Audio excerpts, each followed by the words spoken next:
Hello, my beautiful sisters. Welcome to another episode at Minding Her Business podcast.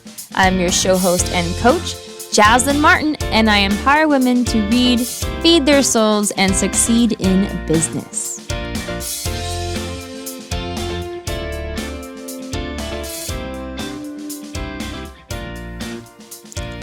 I want to talk about 2020 vision, or should I say your 2020 goals. Because right now, it's August of 2019. That is when I'm making this podcast. You may hear it at a different time, and that's perfectly fine. But our 2020 goals, 2020 is going to be an amazing year because I want all people to have the 2020 vision. Whether you wear glasses or not, I personally wear glasses. And when we look at goals, especially during the new year or anything like that, what tends to happen is we keep our goals for a very limited time. I'm hoping to kind of change that and start creating goals for the entire year. We create quarterly goals, monthly goals. And this idea of mine came from reading The Happiness Project by Gretchen Rubin, where every single month she had a theme, and she started it at the beginning of the year. Now, I'm a big, firm believer that starting your year really starts with now.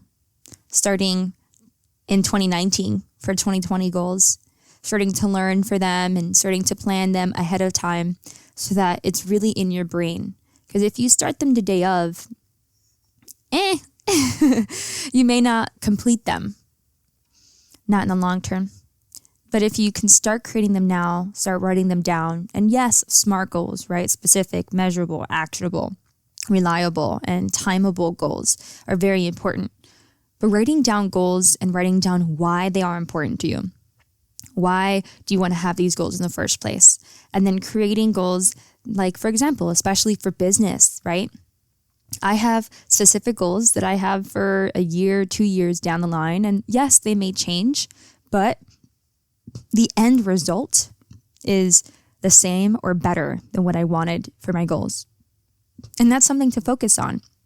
It's about focusing on what the result is. Because if you think about it, people are like, oh, well, I have a goal to create a family. That's great.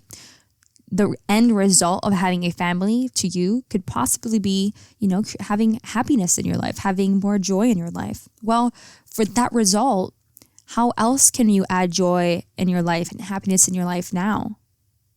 And really learning that principle. If you want peace of mind and you're stressed out and you're saying, oh, I just want a vacation. Well, vacation is going to give you a very limited amount of peace of mind. Even though it is proven, by the way, that when you do have a vacation planned out, it could even be a year from now. Your mind will continuously just be like, oh, I can't wait to go to Hawaii on that vacation trip that I have for a week. And it actually does calm you down, just a heads up. So you can use that to your advantage. But it's also about taking vacations now. Not particularly, quitting your job and going to Hawaii, maybe not, but maybe it's how can I find peace of mind now? Maybe journaling or meditating, having better friendships, more people to talk to, more ways to communicate with other people. Maybe even learning just to read a book and relax. What's going on that's making you so anxious and stressful, right? So a lot of our goals, even when in January goals, and we start talking about health and wanting to lose those few pounds, especially the pounds that we got during, the holiday season. Well, what's your why? Why do you want to lose those pounds? A lot of times it's because you want to feel better about yourself, or you want to get that guy, or maybe it's just, you want to look better. Okay. Well, how can you do that now? Maybe you end up getting some Spanx, or you start dressing a little more sexier. Maybe you wear lingerie underneath your clothes and nobody else needs to know about it. Maybe you buy a new pair of shoes, right?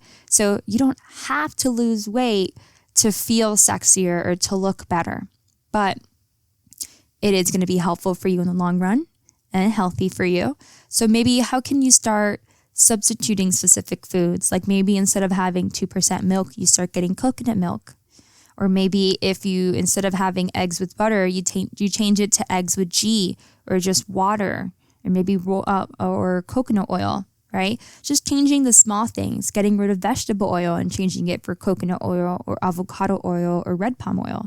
Simple things that aren't going to change your entire life, but it's about that 80-20 rule and having that 20-20 vision of what your goal is, right? Maybe you start adding just green teas into the morning and that's your caffeine hit instead of having, so much coffee. Whatever it is, that one, I feel like people gasped when they heard that me say that. They're like, what? She's crazy. Yeah, probably. But it's okay. So are you. So think about your goals and think about why you have these goals. And then do yourself a favor. No matter where you are in the year, even if you listen to this and it's past 2020 and now it's 2021, I don't care. Write down what the next 12 months is going to look like for you. And you may have no clue, but focus on what results you want in that month. Now, just a heads up for the people that are going to be like, I want to be in a relationship. That's great. That one may not come in the specific month that you ask of it. That's more of a universal goal is what I call it. There's specific goals that we can give ourselves that we can control. And there's specific goals that we can't control. Let me explain. You can control how you react and how you are whenever you meet new people, right? But you can't control the people that you meet. Not really. You can control the people that you look up on online dating. You can control, the people that you meet when it comes to friendships, but you can't say, I'm going to find the one on the next new moon. You can, but the universe may not be ready, or the man that you want may not be ready for the type of relationship that you want. When we're talking about business, you can say, well, I'm going to create a Facebook ad and I'm going to put it out there in the world. But you can't say 100 people are going to buy my thing from this Facebook ad. It just doesn't work that way. There's things that you can control and there's things that you can't. So when you're making your goals, focus on the things that you can control. Making those Facebook ads or sales pages or creating that course or doing that podcast. But don't try to control how many people are going to listen to the podcast or anything like that. That's a universal goal. And please put them down, but put them for the universe to do. So I have two lists whenever I create goals. I have a goal list for me and I have a goal list for the universe to hopefully create. Make sense? So focus on making two lists for your goals. No matter what, keep your whys in place. And the more that you manifest them, the more that you care about them, the more that you visualize them and write them down, the more that the universe is going to be like, oh snap, she's serious. Let's get to this. Let's start working on this and seeing what's the best way for me to help her out. So yes, your goal list, the universe goal list, you're going to write down your whys and what results you want at the end of the day, right? If you want to meet the love of your life, well, why? Because you want more love in your life in general? Because you want that special someone? What's going on? And when you get clear on it, then you can start focusing on how can I create that in my life right here, right now, every single day. And you're going to see that when you start doing that, everything just happens so much faster and better for you. And just a quick tip as well, when you're finding the love of your life, I realized that as soon as I let it go and I wasn't focusing on, is that the love of my life? Is that the love of my life? Is that the love of my life? He came up to me. And now soon I will be marrying him. So recommended advice. Stop trying so hard. Put it out there and then just give it to the universe. Focus on something else for a little bit. You'll see that he'll pop up. Or she'll pop up. For business goals, I used to focus on it a lot. I used to have a lot of, I used to think of it as a hobby. And then I decided to put it out as a business. But it wasn't until I let go of the masculine energy of doing, going, and really focusing on my feminine energy, creating, loving, and serving my heart out.